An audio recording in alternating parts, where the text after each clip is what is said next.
नाटक है वो उत्तम संयम धर्म। किसी ने बहुत सुंदर बात कही है, wealth is lost, nothing is lost, health is lost, something is lost, but character is lost, all thing is lost. अर्थात जिसका धन गया उसका कुछ भी नहीं गया, जिसका स्वास्थ्य गया उसका कुछ गया, लेकिन जिसका चारित्र ही चला गया उसका सब कुछ चला गया। और ये चारित्र का निर्माण होता है संयम धारण करने से, और संयम की पूर्णता तब होती है जब हम छोटे छोटे से नियम धारण करते हैं। आपने देखा होगा यात्रा के दौरान या सार्वजनिक स्थानों पर जहाँ कहीं भी नल लगे हुए होते हैं, जब हम अपने बैग में से छन्ना निकालते हैं, पानी छानने की थैली निकालते हैं और उन नलों में लगाते हैं, तो अन्य सभी लोगों के मुख से सहज ही निकल पड़ता है, अरे अरे अरे ये तो कोई जैन ही होंगे। लेकिन आज जो हमारी पहचान है वो घटती जा रही है, क्योंकि हमने नियम पालना बंद कर दिए हैं, संयम धारण करना कम कर दिया है। इसलिए ये जो नाटक है ये सिर्फ नाटक मात्र नहीं है, इसके दो फेज हैं। एक फेज तो वो रहेगा जिसमें हमारा पूरा जीवन दर्शाया गया है, और दूसरा फेज वो रहेगा जो जीवन हमें अपनाना चाहिए। तो मैं बिना विलंब की हुए प्रारंभ करता हूं हमारा नाटक उत्तम संयम धर्म। लाइट। इस संसार में तीन एवं अनंतानंत जीव भरे हैं। ये सभी जीव सुख प्राप्त करना चाहते हैं एवं दुख से डरते हैं। इसलिए अनंत तीर्थंकरों एवं महाराजों ने हमें दुखों को दूर करने वाले एवं सुख को प्राप्त कराने वाले धर्म का उपदेश किया है। यह धर्म आवाज समझ नहीं आ रही वाला। 10 भेदों से युक्त है। इन्हीं 10 भेदों में से एक सबसे उत्कृष्ट धर्म है उत्तम संयम धर्म। आज हम श्री महावीर विद्यानगर विद्यालय आपके समक्ष प्रस्तुत करते हैं एक लघु नाटिका उत्तम संयम धर्म। तो चलिए प्रारंभ करते हैं।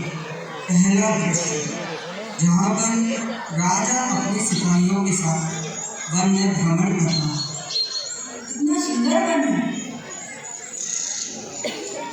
सिपाही मुझे भूख और प्यास दोनों लग रही है, मेरे लिए प्राप्त जल और फल की व्यवस्था की जाए। जैसे आज्ञा महाराज। छोड़ो मुझे, छोड़ो, छोड़ो मुझे, कहाँ ले जा रहे हो मुझे? चुपचाप चल, आज तो तुझे फांसी की सजा होकर ही रहेगी। वैसे भी तुझे इन पापों की सजा मिलनी ही थी और आज मिल ही जाएगी। हाँ हाँ, तेरा मरण तो निश्चित ही है। रुक जाओ, कहाँ ले जा रहे हो इसे?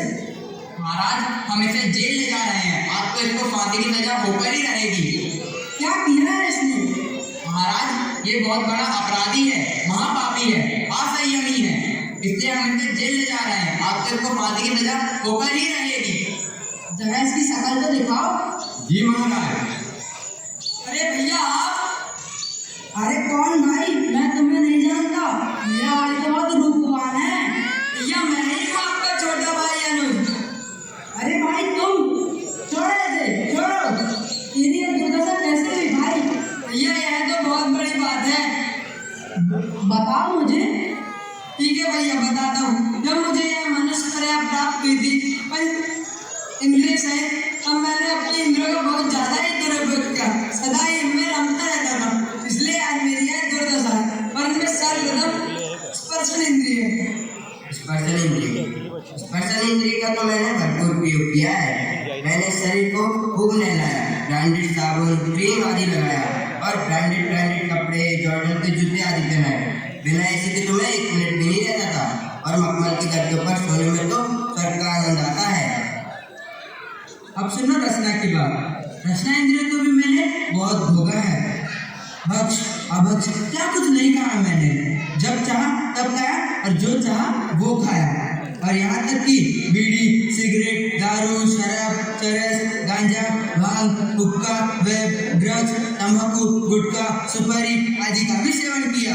जब तक मेरी रचना इंद्रियों को संतुष्टि न मिले तब तक ये सब मैं खाता गया और खाता गया। ना मैंने दिन देखा ना मैंने रात, मैंने सिर्फ खाना देखा। मेरे दिन की शुरुआत गालियों से होती थी। मैं दूसरों को बुरा बोल के दुखी करता था और खुद खुश होता था। अब सुनो घ्राण इंद्रिय की बात। मैं बेरा बेटा, मुफ्ती, गुच्ची क्योंकि मुझे सुगंध बहुत पसंद था और मैं दुबई की स्पेशल इत्र का भी इस्तेमाल करता था। प्रतिदिन मैं नए नए फूलों की खुशबू लेता था क्योंकि मुझे खुशबू बहुत पसंद है। चक्षु इंद्रिय, स्वागत नहीं करोगे हमारा? अब बताता हूँ कि मैंने चक्षु इंद्रिय का उपयोग किस प्रकार किया है। अरे इसका उपयोग किया है? अरे नाम तो सुना ही होगा, आईफोन है आईफोन। इसी पर मैं लेटेस्ट मूवी और वेब सीरीज देखता हूँ, कभी पबजी खेलता हूँ और आईपीएल तो हर दिन चल ही रहा है। हर दिन सिनेमा जाकर फर्स्ट डे फर्स्ट शो के मजे उठाता हूँ और अभी अभी तो सिकंदर देख कर आ रहा हूँ। बस इतना ही नहीं, रास्ते पर आते जाते रूपवान स्त्रियों के दर्शन भी कर लेता हूँ। कर्ण इंद्रिय, मैंने अपने कानों का भी बहुत उपभोग किया है। मेरे तो दिन की शुरुआत ही अरिजीत सिंह के गानों से होती थी। कभी रोमांटिक, कभी पार्टी, कभी सैड, कभी देशभक्ति के गाने और अश्लील बातें, जिससे कहानी भी सुनता रहता था और सभी भी कथाओं में मुझे बहुत मजा आता था। अच्छा चलता हूँ। इतना ही नहीं, कभी कभी तो मैं पांचों इंद्रिय का भोग एक साथ करता था। बताता हूँ कैसे।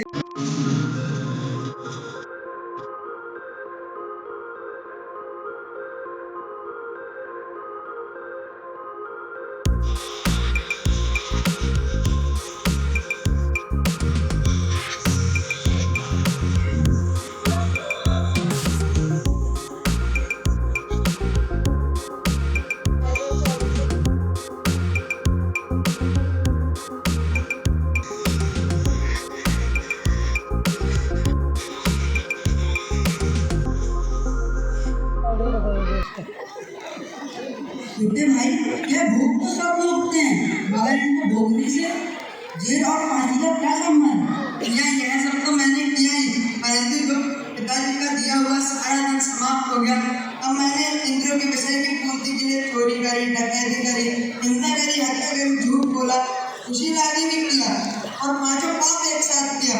इसके फलस्वरूप आज मेरी यह दुर्दशा है। परंतु भैया, मेरा आपसे एक प्रश्न है, जब हम दोनों घर से साथ निकले थे तब तो समान ही थे, पर आप आज राजा कैसे बने?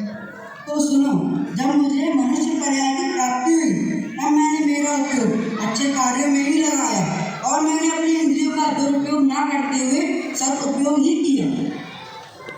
स्पर्शन इंद्रिय, पता है मैंने स्पर्शन इंद्रिय का क्या उपयोग किया? मैंने भगवान का प्रचार पूजन आदि किया।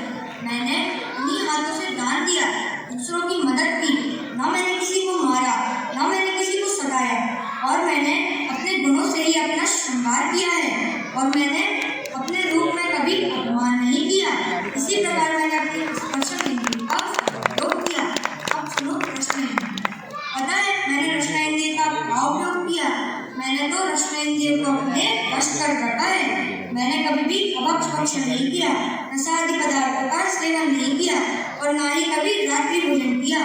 मैंने हमेशा से ही हित में और प्रिय वचन ही बोले हैं। मैं तो भगवान की धुति ही बोलता रहता हूँ।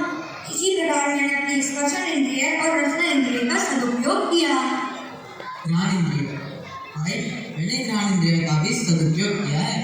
मैंने अपने जीवन में हिंसक सुगंधित भोग सामग्री का उपयोग नहीं किया क्योंकि मैं तो आत्मा की सुगंध से ही सुगंधित रहता हूँ और कहा भी है ना, जीवन चित्र से नहीं चरित्र से ही महकता है। चक्षु इंद्रिय, मैंने चक्षु इंद्रिय के माध्यम से भगवान के रूप को ही देखा, जीवनी का स्वाध्याय ही किया और तो और विराजों की चर्चा एवं क्रिया देखने में ही अपने चक्षु को लगाया। कभी भी असली विषयों में मन नहीं बनाया। कर्म इंद्रिय, मैंने अपने कानों को भगवान की भक्ति में ही लगाया। मेरे प्रत्येक दिन की सुबह ओंकार मंत्र और जिनेंद्र देव की स्तुति एवं भक्ति से ही होती है। मैंने कभी भी अनावश्यक बातें, चुगली, निंदा भी कथाएं नहीं सुनी, हमेशा वितरक कथा का श्रवण किया। इसी प्रकार मैंने अपने इंद्रियों और मन को हमेशा सत् कार्य में ही लगाया। पर यह सब कार्य तो अनेक लोग करते हैं, परंतु वह सब तो राजा नहीं है ना। तो फिर आपने ऐसा क्या किया जो आप आज राजा बन गए? हाँ, तुम्हारी बात सही है, मगर आज मैं जिस राज्य का राजकुमार हूँ वहाँ के राजा की कोई संतान नहीं थी, तो उन्हें मेरे बारे में पता चला और मेरे गुणों के बारे में पता चला, तो उन्होंने मुझे अपना उत्तराधिकारी घोषित कर दिया। भैया, क्या मेरे पास अभी भी कोई सुधरने का रास्ता नहीं है? क्या मैं अभी भी आपके समान नहीं बन सकता? बिल्कुल, अभी भी कोई देर नहीं हुई है। मन के जीते जीत गए, मन के हारे हार। तुम अभी भी अपनी गलतियां सुधार सकते हो और संयमी जीत हो सकते हो। बेटे, सभी जीत संयमी हो सकते हैं। आज संयमी जीवन बिना मौत की गाड़ी के सवार। जिस प्रकार कोई महंगी से महंगी कार हो, उसके सारे फंक्शंस प्रोग्राम बहुत अच्छे हैं, लेकिन अगर उसमें ब्रेक नहीं है तो वह गाड़ी किसी काम की नहीं है। ठीक उसी प्रकार से हमारा यह मनुष्य जीवन है।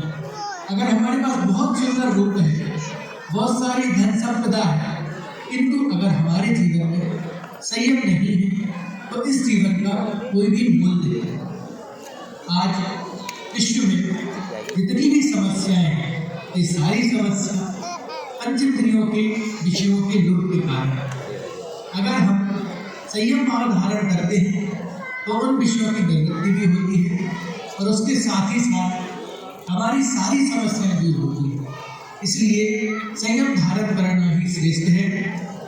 हम सभी अपने जीवन को इस संयम धर्म से सजाएं और अनंत सिद्धों के जैसा आनंद प्राप्त करें। इसी मंगल भावना के साथ जय जिनेन्द्र बोलिए। संयम